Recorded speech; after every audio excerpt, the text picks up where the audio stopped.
नमस्कार दोस्तों, growth capital channel में आपका स्वागत है। दोस्तों वीडियो थोड़ा सा लंबा होने वाला है क्योंकि समझने के लिए समय तो लगता है दोस्तों, और समझाने के लिए भी समय लगता है।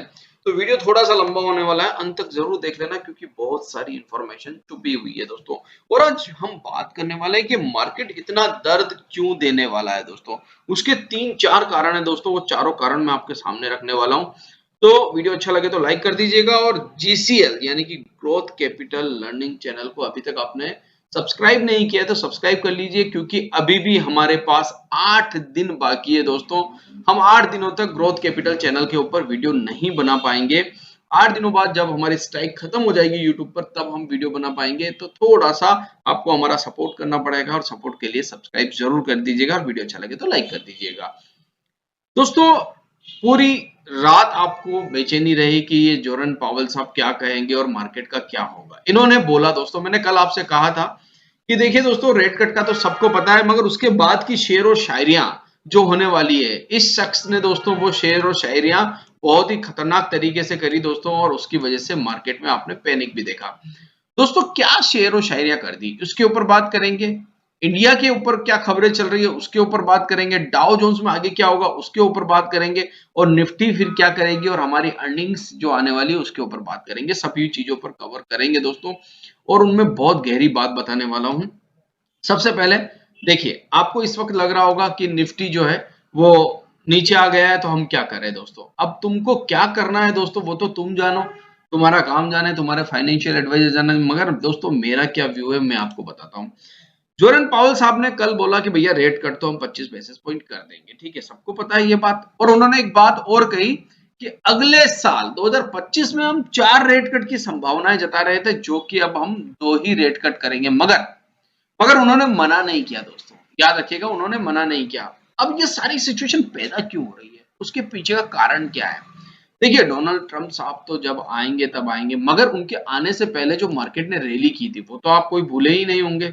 जी हाँ, ये जो रैली बनी है दोस्तों, इतनी बड़ी रैली, ठीक है, और उसके बाद कहीं ना कहीं आपने डाउ जोन्स में आज गिरावट भी देख ली। गिरावट अच्छी खासी हुई दोस्तों, और कैंडल, इतने दिनों का इतना बड़ा कैंडल आपने पहले नहीं देखा होगा, ठीक है। बहुत दिनों के बाद इतना बड़ा कैंडल दिखाया, मगर उससे पहले 10-12 दिन ये जो लाइन आपने देखी, क्या आपको कभी देखने को मिली। बीच बीच में कोई ना कोई हरा दिख जाता था दोस्तों, मगर ये लाइन पिछले मतलब 47 सालों में ऐसा कभी नहीं हुआ।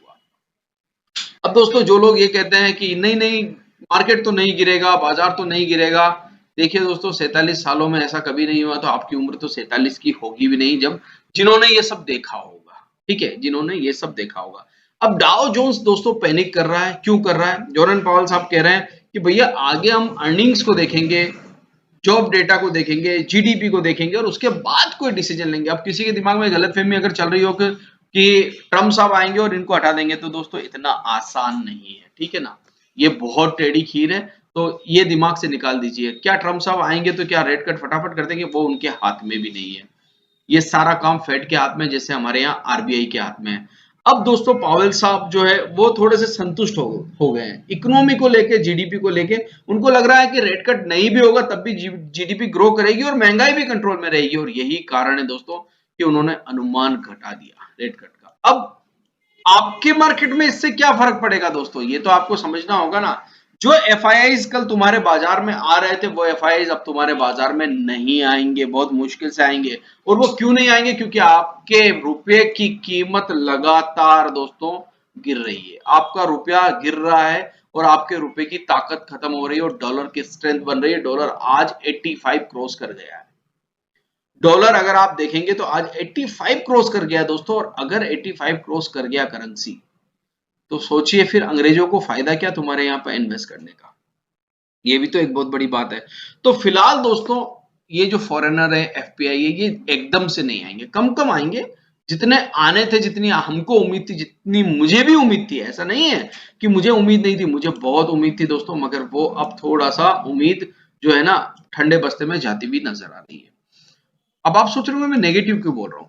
देखिए दोस्तों, मैं नेगेटिव पहले भी नहीं बोलता था। मुझे निफ्टी आज भी ऊपर जाता हुआ लगता है, कल भी ऊपर जाता हुआ लगेगा। मगर किन लोगों के लिए, जो लॉन्ग टर्म के लिए आते हैं, जो शॉर्ट टर्म के लिए आते हैं, 1 महीना, 2 महीना, 6 महीना, उनके लिए नहीं। देखिए, हमने कल भी बात की थी, और ये सपोर्ट आज भी, ये लकीरें आज भी खिंची हुई है, ठीक है।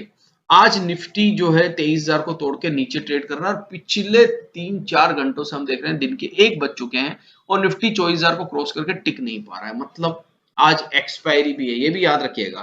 तो एक्सपायरी में बड़ा मूव आता है, सभी को पता है। आजकल कुछ ज्यादा ही बड़े मूव आते हैं। जब से मिड कैप स्मॉल कैप की एक्सपायरी खत्म हुई है, बैंक निफ्टी की जो है वीकली एक्सपायरी खत्म हुई, तब से निफ्टी में बड़े मूव आते हैं। मगर अभी भी मुझे लगता है दोस्तों 23,400 एक बार टूटना चाहिए। अब आप लोग सोच रहे होंगे 23,400 क्यों टूटना चाहिए।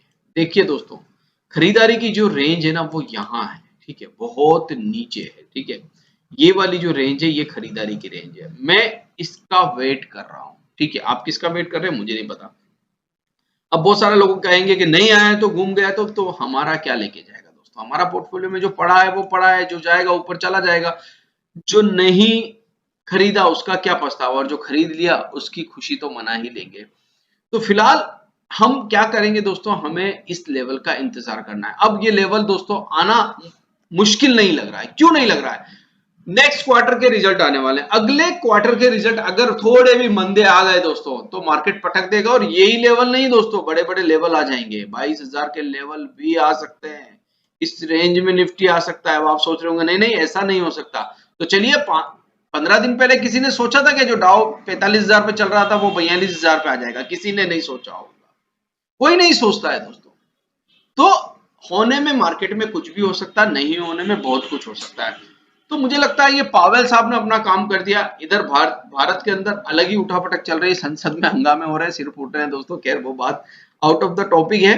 मगर डाउ जोन्स दोस्तों कमजोर अगर रहता है, अगर डाउ जोन्स कमजोर रहता है आज के दिन भी और रिकवर करके फुली फाइनल ऊपर नहीं जा पाता है, तो निफ्टी के लिए ये इशारा काफी है दोस्तों कि निफ्टी भी नीचे आ जाएगा। और अर्निंग्स के ऊपर डिपेंड करेगा कि मार्केट जो है वो किस तरफ जाने वाला है। और ज्यादातर अनुमान ये लगाया जा रहा है इस क्वार्टर की अर्निंग भी कोई अच्छी आने वाली नहीं है दोस्तों। अगर अच्छी अर्निंग्स नहीं आई अच्छी कंपनियों की, जी हाँ बड़ी कंपनियों की अर्निंग्स ही अगर अच्छी नहीं आई तो फिर छोटी से आप क्या उम्मीद लगा सकते हो। तो मुझे लगता है अब हमारा समय आ रहा है। देखिए दोस्तों, मैं आपको बार बार कह रहा हूं कि मुझे नीचे का लेवल चाहिए, ठीक है, नहीं मिल रहा है कोई बात नहीं, ज्यादा दिन की बात नहीं है। यहां तक आया था, देखिए हमने यहां उम्मीद लगाई थी, यहां तक आया। हम तो फिर भी 80% मैच जीत गए थे यहां तक आने में भी, ठीक है। यहां पर उम्मीद लगाई थी, यहां तक आया। अब उम्मीद लगा रहे हैं हम यहां तक, ठीक है, नहीं आया, एक बार ऊपर गया। फिर अगर नीचे आ जाए, जो एम पैटर्न की बार बार मैं आपके साथ बात कर रहा हूं, अगर वो बन जाए दोस्तों, अगर वो एम पैटर्न यहाँ पर बन जाए तो फिर कहने ही क्या, फिर कहने ही क्या। तो फिलहाल वेट एंड वॉच, अर्निंग्स का इंतजार कीजिए मार्केट में। बजट से पहले, बजट के बाद, बजट से पहले अर्निंग्स आने लग जाएगी। तो बजट से पहले अगर अर्निंग्स खराब आ जाती है तो मार्केट हमें एक मौका दे देगा। डाउ जोन्स को आज देखना रात को क्या होता है। ये जो पावेल साहब ने बोला है ये अमेरिका के लिए तो ठीक है, पॉजिटिव है, अमेरिका के लिए नेगेटिव नहीं, मगर भारत के लिए दिक्कत इसलिए दे रहा है क्योंकि बॉन्ड यील्ड बढ़ रही है दोस्तों। और बॉन्ड यील्ड जब बढ़ती है ना तो रुपए की कीमत घटती है, और रुपए की कीमत घटती है तो एफआईआईज भाग जाते हैं दोस्तों। और एफआईआईज अगर इंडियन स्टॉक मार्केट को छोड़ के भागते हैं तो बाजार को फिर संभलना थोड़ा सा मुश्किल हो जाता है। तो डरिए घबराइए मत, बस एक चीज का याद रखिए दोस्तों, बड़े कैपिटल के साथ शॉर्ट टर्म में एंट्री बनाने के बारे में मत सोचिए। हाँ, आप लॉन्ग टर्म के खिलाड़ी हैं तो आपको डरने की जरूरत नहीं। अगर आप शॉर्ट टर्म ये सोचते हैं कि मैं 2%, 5%, 10% लेके निकल जाऊंगा मार्केट से, तो ये मार्केट आपको कहीं ना कहीं फंसा भी सकता है। आशा करता हूँ वीडियो आपको अच्छा लगा होगा। अगर अच्छा लगा है तो प्लीज इसे लाइक कीजिएगा, शेयर कीजिएगा, सब्सक्राइब कीजिएगा। थैंक यू, धन्यवाद।